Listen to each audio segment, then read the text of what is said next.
Hey, what's going on, everybody? Welcome to another episode of We Need to Talk. This is episode 455. Thank you very much to everybody who's been tuning in, everybody who has subscribed so far, everybody who has been liking the content, sharing the content. Please be sure to click the link in the description box if you would like to book a session, if you would like the one-on-one, virtual coaching. It's my pleasure to give you a more in-depth set of strategies, more in-depth coaching, and the ability to help you work through some of these concepts and some of these barriers that I discuss on a nightly basis.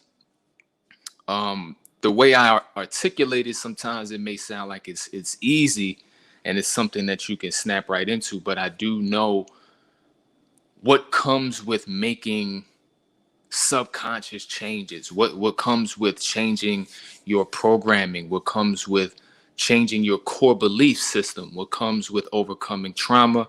And I do not look at it as an easy thing. I do look at it as a simple thing, though, and that's one of my goals and I hope that I've been able to achieve this, is just making it make sense. I think that's a big barrier in itself. So, on a nightly basis, I try to make the complex very much simplified so that you can view it, understand it, have the awareness, and then start to proceed towards healing.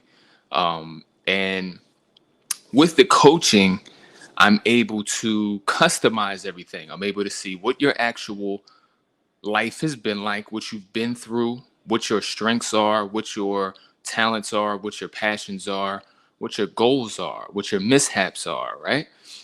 And then from there, I can design a personalized game plan and help walk you through each gradual strategic step to reversing and alleviating and leaving behind things like anxiety, things like depression, things like, fear, things like toxic dating cycles, and all of the above. So if you do want to check it out, if you do want to set up a Zoom consult with me, be sure to click the link in the description. Now, tonight, I want to get into the concept of having a placeholder. I've had a lot of conversations, just in my personal life around this subject, and I've heard different arguments. I've heard different viewpoints on this. I want to give you guys my viewpoint on the concept of having a placeholder. What do I mean by a placeholder? Well, in most cases, some people, in lieu of waiting for the one, or quote, waiting for their soulmate, choose someone who's available, choose someone who is actually below their top standards, but happens to be good in certain areas, maybe certain areas of need, and maybe they're good at a couple of things, maybe they fill a couple of categories and they have shown interest.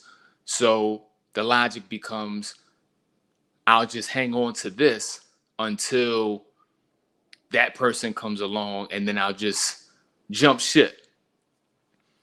And it's kind of like a snack on the way. Let me get something. It's a long drive. I don't know when we getting there. So let me hold something. Let's pull over, grab something. It ain't gonna be the most nutritious meal. It's not gonna be the most, tasteful meal. It's not even gonna be a meal. It's a snack. So it's something light. So give me that, and then that'll hold me until that destination. Friends and family,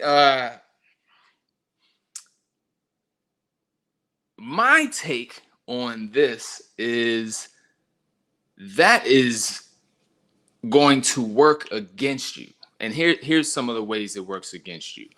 Now, mind you, if your goal is not to connect with somebody who meets all of your standards, then by all means. But for those of you who want to know if it's helpful or if it's prudent to have somebody in the place of holding the place of your soulmate until you find your soulmate, my recommendation is to not move forward in that fashion for a few reasons. Number one, you are in essence, we're gonna go deep and we're gonna go surface. Let's go deep first. In essence, if you are requesting of God, the universe, right, whoever you gain your energy from, whoever your creator is, right, the order and the harmony of the universe, right, if you are sending your energy out in request of a soulmate to be your one and only partner, and you select someone who is not that and put them in the place of, you are essentially communicating to the universe that, never mind, I have it already. I got somebody. So you are, in essence, closing the door on that potential blessing because you are engaging your love, affection, time, energy, space with somebody who is not what you asked for initially. So you are sabotaging your own goals. Second, more so on a surface level, when you choose someone below your standards, 9 times out of 10, there are character traits and or flaws that come with this person. When you make a desperation move, 9 times out of 10, you're going to end up with somebody with some unknowns, some X factors, some things that you don't even know about until it's too late, or you don't like, that pop out, triggers. And this will cause you to be in a position or a situation where somebody is draining your energy, somebody is triggering you to anger, depression, anxiety, etc., and somebody is influencing you in a negative way. Now let's look at that. This person don't even have all the qualities, and you're allowing them to lower the stock and to affect you negatively and leave a negative impression on your life and bring you downward. Now,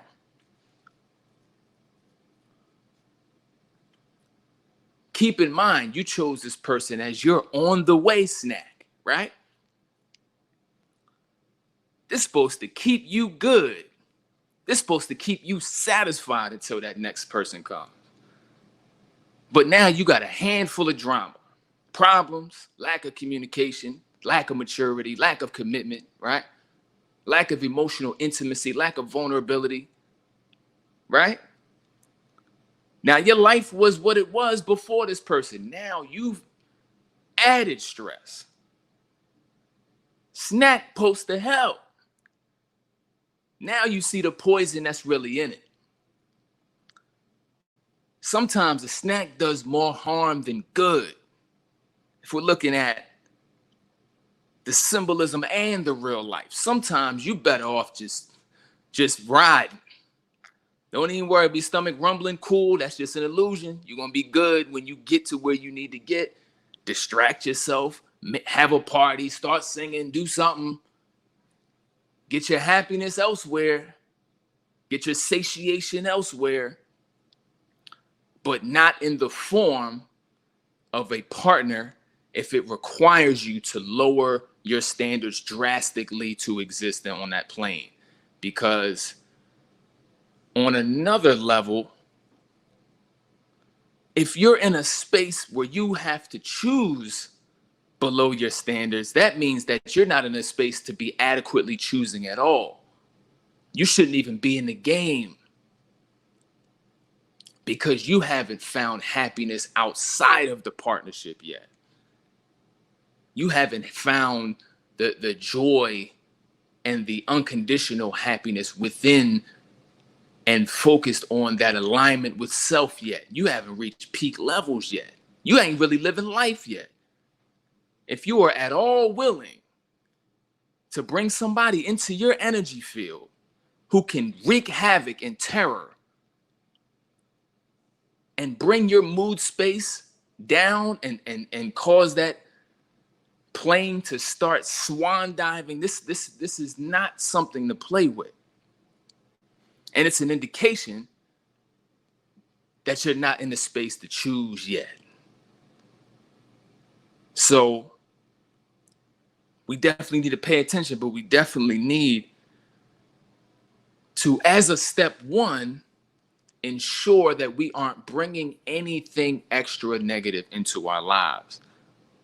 And when we start cutting corners, we start lowering standards, we're inviting randomness, which is why some of you or some people you know always have a story, always have a complaint, always have something that's not going right in their particular life based on who they're dating, because they're in a loop. This is a cycle. They're constantly in something new and discovering all the negatives along the way. Just don't nobody want to get surprised that many damn times about how much worse can it actually get. That's not a comfortable ride, right? That's extra scary because you're in the dark. You know, it reminds me of when I was in high school. I'm from New Jersey. For those you don't know, we went to we had a high school trip. We went to Six Flags, and I'm a thrill seeker. I'm a roller coaster head. So I was like, look, man, we hit all of the coasters. I showed no fear, and there was one coaster we didn't hit, and it was like a retro old. It's like an antique. It was like the old coaster from maybe when they first opened or something like that. And it was made out of wood. And I said, you know, for the first time in this park, I'm scared right now at this point. Because, you know, if it's a metal coaster, you can go to heaven and come back down, and I'm good with that. The bigger drops, the better. Let's go to Jupiter, and then it's gonna bring us down, right? It's gonna bring us back down. Okay. All right, good. Well, let's this the line right here. That's my mentality. Now, with this wooden track thing, and then it went somewhere where it was dark in there, I was like, that's the first time that whole day I was like, I don't really know about this right here. I went on it anyway. And damn, you'd have thought I was skydiving, because the coaster wasn't even that tricky or had no loops whatsoever. But the fact that I could literally die, I was thinking about termites. I was like, at some point, this whole thing can fall apart. Can I sign something first? So it took us in the dark, and you know, it was rickety. I was hearing just panels, and I was like, oh no, we gonna die in here, and the dark just gets worse and worse. And that's how it happens when you start to choose without being whole, without being healed, without being happy, without generating that unconditional happiness within. When you start choosing based on past traumas, based on fears, based on desperation, based on depression, you start making those moves, it's you'll find something, and you'll be happy for 10 seconds that you found something, because then becomes the cascade of darkness. And it's surprise after surprise, bolts popping out, panels shaking, rickety, just endless surprises. You are literally walking in the dark because you haven't properly vetted this person. You haven't properly observed who they actually are, what their behaviors are, what they stand for. You didn't sit around long enough, because that urge put you in a spot. That hunger for that placeholder put you in a spot. I need something to eat now. Okay. That limits your options, doesn't it? Limits your options. So when you choose from limited options, you can't customize it later. You can't choose somebody that's below your standards and then try to form them into one of the X-Men after. You can't instill powers in somebody who don't have them. You can't make somebody want to be great who don't want to be great. You can't inject drive into nobody you just met. Doesn't work like that. And then some of y'all get mad at them for not wanting to level up. They ain't wanting to level up their whole life. You chose them at level 0. There's no incentive to go above because they got you at level 0, didn't it? They got you with no car, right?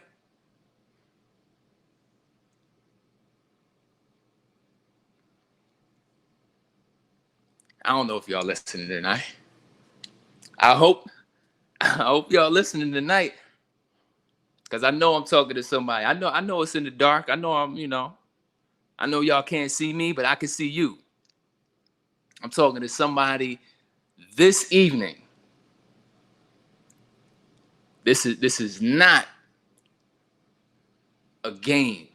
And I'm trying to save you all a lot of pain, a lot of heartache, and I'm helping to instill not only just discipline, but the strategies to get you what you asked for. And a placeholder just ain't it. Now, am I coming at you from a moral standpoint? No. You can do what you want. But this whole dating and relationship thing for me is a science. I have dedicated countless hours and years to this. And this is something that I'm very much passionate about, and I'm very much preventative when it comes to giving you all the game I can ahead of time so that you don't have to continuously make the same mistakes and that you can finally get what you deserve. Because you deserve what you're looking for, but there's a process involved. We all have to grow. We all have to change. We all have to be accountable. We all have to be aware. And it's a beautiful process. It's not as dark as you think it is. It's much darker when you chain yourself to individuals you know nothing about. That's the true scary part.